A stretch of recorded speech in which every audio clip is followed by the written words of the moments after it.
ఉదయం పాండవులు రెడీ అయ్యి ధృతరాష్ట్రుడు కొత్తగా నిర్మించిన సభావనానికి వెళ్లారు. అప్పటికే రాజులందరూ అక్కడికి చేరున్నారు. ధృతరాష్ట్రుడు ఏం జరుగుతుందో అని ఆసక్తితో ఉన్నాడు. శకుని లేచి యుధిష్ఠిరుడితో ఇలా అన్నాడు: యుధిష్ఠిర, జూదమాడే పీట సిద్ధంగా ఉంది. పాచికలు వేయడానికి అమూల్యమైన వస్త్రం పరిచి ఉంది. సభ్యులందరూ నిరీక్షిస్తున్నారు. ద్యూత క్రీడని ప్రారంభిద్దామా అని అన్నాడు. అప్పుడు యుధిష్ఠిరుడు, జూదం ఆడడంలో పరాక్రమం ఏమీ లేదు. దీనికి ఒక నీతి లేదు. ఇది కపటంతోనూ మోసంతోనూ కూడుకున్నది. సప్త ఋషులందరూ దీన్ని పాపానికి హేతు అంటారు. అటువంటి పనికి ధృతరాష్ట్రుడు కుమారుల కంటే ఎక్కువగా నువ్వెందుకింత ఉత్సాహం చూపిస్తున్నావు అని అన్నాడు. అప్పుడు శకుని, రాజా, నాకు జూదం అంటే ఇష్టం. ఒక్కొక్క క్రీడకి ఒక్కొక్క నేర్పు కావాలి. జూదమాడేవాడు అవతలవాడి కపటాన్ని మోసాన్ని కనిపెట్టగలగాలి. అతడి మోసాన్ని సహించగలగాలి.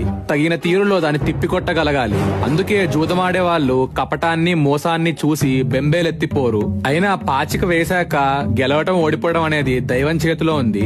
ఆటకు కూర్చునే ముందు ఓడిపోతామనే భయం మాకు ఉంటుంది. అయినా మేము ఆడుతూనే ఉంటాము అని అన్నాడు. అప్పుడు యుధిష్ఠిరుడు, కపటమే సాధనగా జూదమాడేవారితో జూదానికి కూర్చోవడం మహాపాపం అని మా పెద్దలు చెప్పారు. ఇక్కడ జయాపజయాలు నిర్ణయించేది కపటం, మోసమే. ఇది క్షత్రియులకి తగదు. ధర్మయుద్ధమే ఉత్తమ క్షత్రియుల పద్ధతి అని అన్నాడు.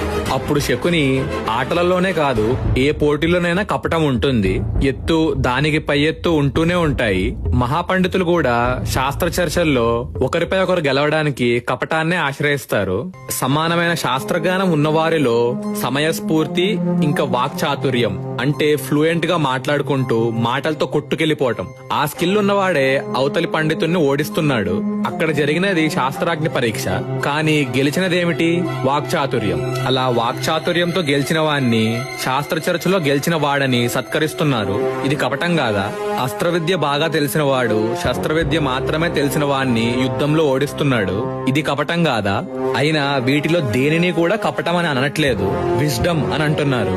కానీ ఒక్క పాచికలాడటంలోనే ఆట బాగా వచ్చిన వాడు ఆ ఆట గురించి నాలెడ్జ్ లేకుండా ఆడటానికి కూర్చున్న వాడిని ఓడిస్తే కపటం అంటున్నారు.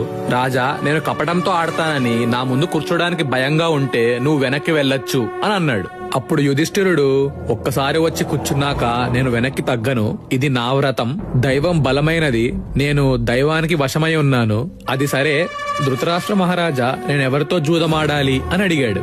అప్పుడు దుర్యోధనుడు, పందెం గాయడానికి ధనం నేనిస్తాను.